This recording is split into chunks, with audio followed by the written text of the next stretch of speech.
Good morning, Homestead family. So it's been a long time since we've had a garden tour, and I don't have a lot of garden to show you because we're in between summer garden and starting to plant our fall garden, but I do have a couple of things I want to show you.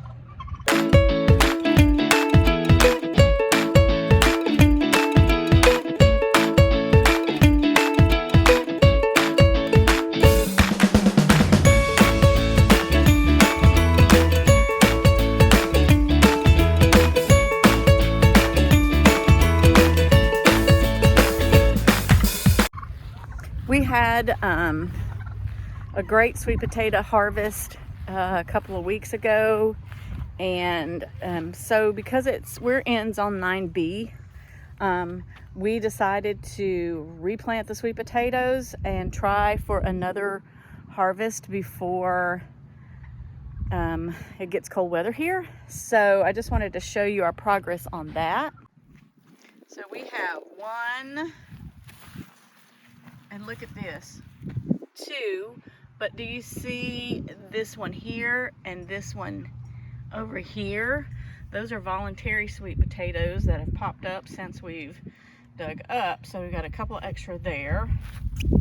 This one was planted, another volunteer, that one was planted, that one was planted, that one was planted, that one was planted, that one was planted in the middle right there.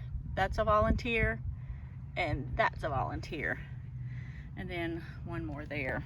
So looking forward to a good sweet potato harvest again from this bed. And then look at this sweet surprise.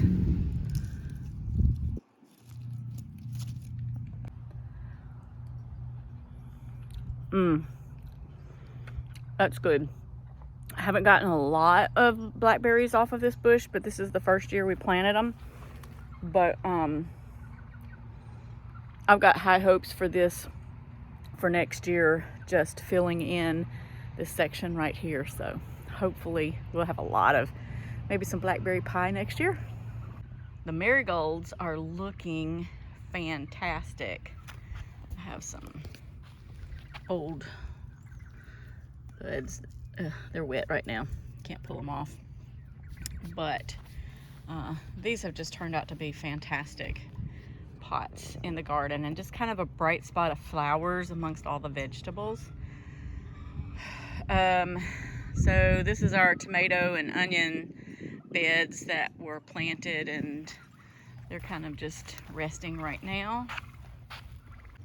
I'm real happy with the herbs that have come out. The rosemary's a little bit slow growing, but it's getting there.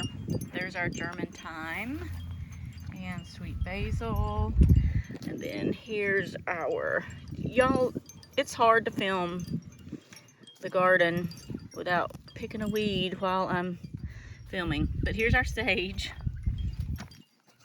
And the dill, doesn't take much of dry and heat to get that dill affected, but it's doing okay. And then the dark purple basil is looks like it's bolting, I don't know. I pulled up all the loofah gourds, and look, there's one that's come back. There's a little one right there that's come back, so we may have loofah gourds again. But this is the biggest surprise in the garden. So if you recall, we had a bed of sugar baby watermelons, and we probably got, I don't know, 9 or 10 watermelons out of that bed. And then we got some kind of pest on it and kind of took it away real quickly. So we pulled it all up. Well, after we pulled it up, one little wild sprig came back, and I didn't really have plans for this bed at the time, so I said, okay, I'm just gonna let it go. Look what it has done. This is the bed from that one sprig, and look at this. There's a watermelon. There's a watermelon. There's a lot more in here. It's getting so thick I can't hardly see it. Looks like I'm getting some kind of pest again, so let's pull that out.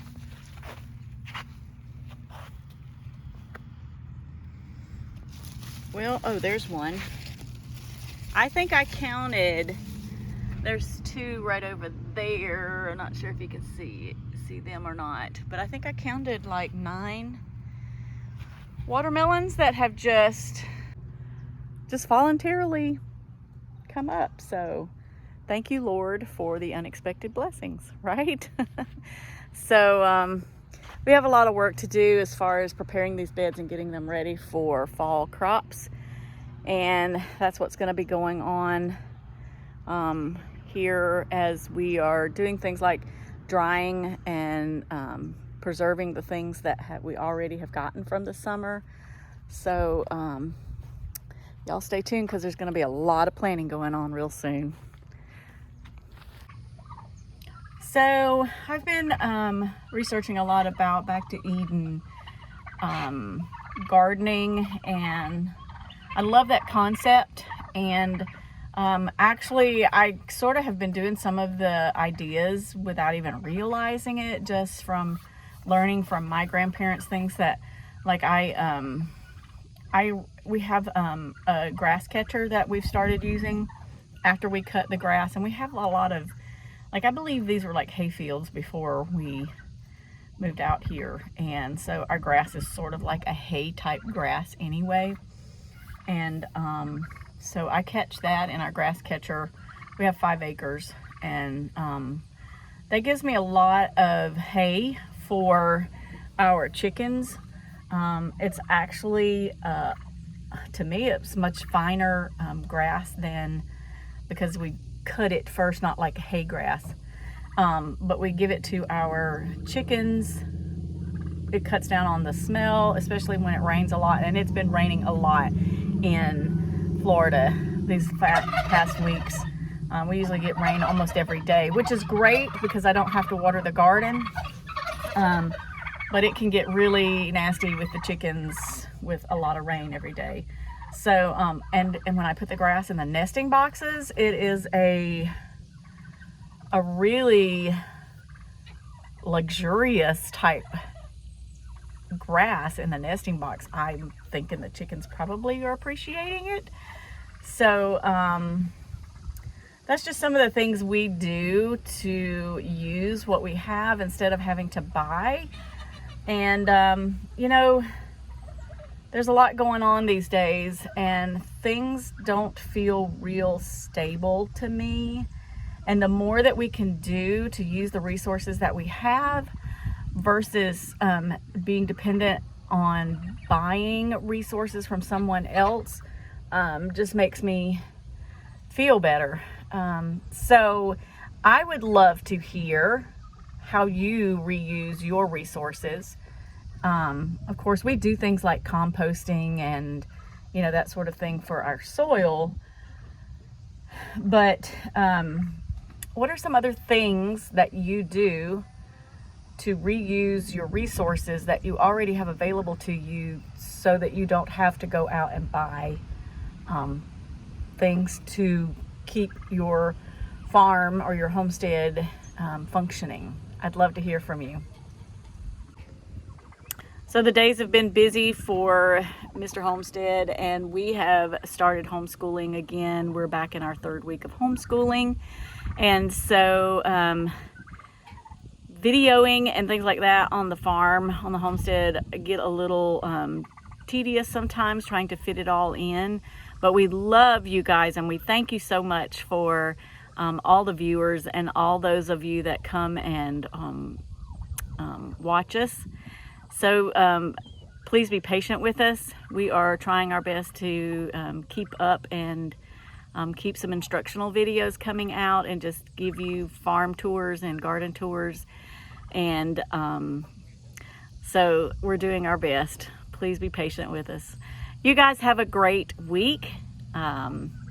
We love you all, and remember, always do your best and watch God do the rest. Bye-bye.